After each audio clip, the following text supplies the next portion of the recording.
जवाब आ गया। मैं सप्लीमेंट्री नहीं पूछ सकता। नहीं पूछे, सप्लीमेंट्री पूछे, पर मजा आता है मेरे साथ भिड़ने में। एक एक घोटाले को कहाँ ठिका हुआ तो उनमें एक आपका रिश्तेदार भी है ना? कोई भी हो सकता है, क्वालिफिकेशन पूरी करेगा तो कोई भी हो सकता है। 731 केस है, 731 केसेस को एक एक को डिस्कस करेंगे क्या? मैं एक एक की बात नहीं कर रहा, मैं तो जो मुख्य है वो बता रहा हूँ। मुख्य बहुत है। वैसे तो जब से सरकार बनी है भाजपा की, लगातार भ्रष्टाचार के मामले रोजाना उजागर होते रहे। अनेक घोटाले हुए जिनके बारे में अनेक दफा यहाँ पे चर्चा हुई, अनेक दफा आश्वासन मिला कि हम जांच कराएंगे। आज तक उनकी कोई जांच नहीं हुई। कल मुख्यमंत्री जी ने गीता पे हाथ रख करके कहा था कि मैं किसी कीमत के ऊपर इन चीजों को सहन नहीं करूंगा। पहली बात तो मुख्यमंत्री महोदय को जरूरत नहीं है कि वो गीता पे हाथ रखे।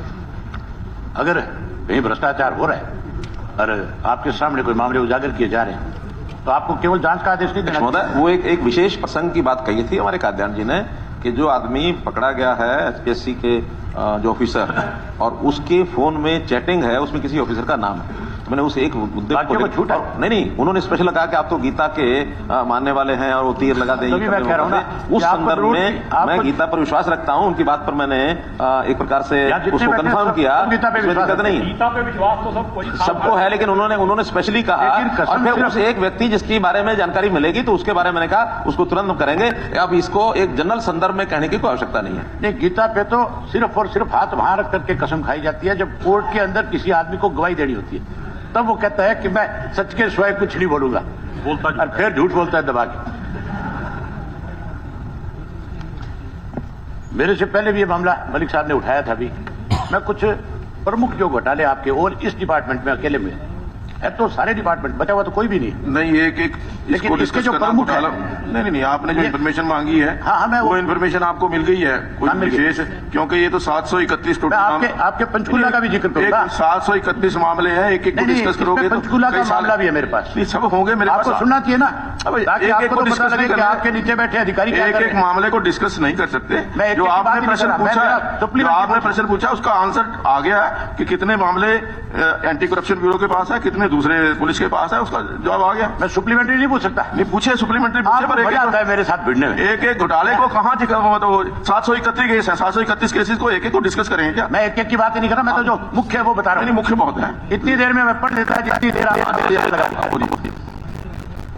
सारे लोग आकर मेरे बजे कहते हैं जब आपस में खड़े होते हैं तो पता नहीं। मैं कहता हूँ कि जो आ गया, मैं जवाब दे दूं। सुनो, आप कहाँ आ गया? फरीदाबाद नगर निगम में 200 करोड़ का घोटाला है, उसका क्या हुआ उसके बारे में बता देना।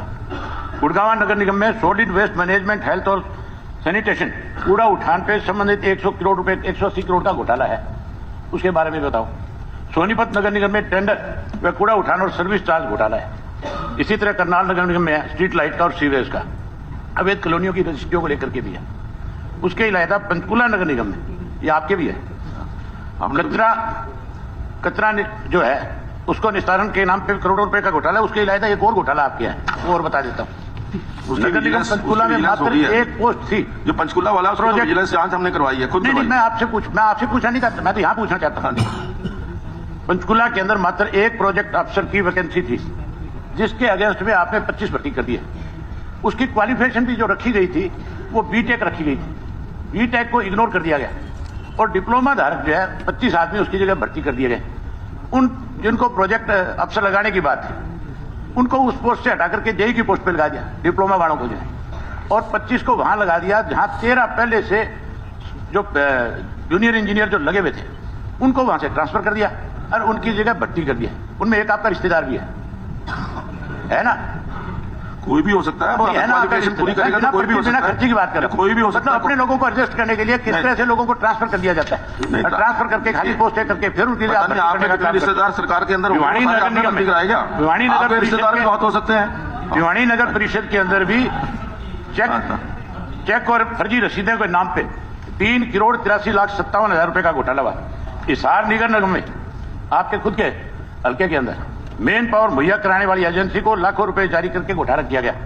उसके अलावा अंबाड़ा नगर निगम आपके भी, जहां पे 5 करोड़ रुपए तो उसके कूड़ा उठान के नाम उसके इलावा स्टेडियम के निर्माण के ऊपर भी 86 करोड़ रुपए का घोटाला हुआ है। अध्यक्ष महोदय, सरसा नगर अध्यक्ष निगम में महोदय, ये सब शिकायतें हो सकती हैं। शिकायतें होने के बाद उसके खिलाफ एफआईआर लिखी जाती है, वो अंडर ट्रायल है। तो ये पूछ रहे हैं भी इसमें कौन सी लेकिन जांच हुई है? कोई चीज शिकायत में आई है और उसको हम ये मान लेंगे कि ये घोटाला हो गया, ये घोटाला हो गया, ये घोटाला हो गया, फिर तो ये 1000 शिकायतें हैं। 1000 शिकायतों में अगर सबके सब आप तो जो मुख्य है जो हुए हैं उनके बारे में जिनकी आपने एफआईआर कर ली, सैद्धांतिक बात बता रहा हूँ।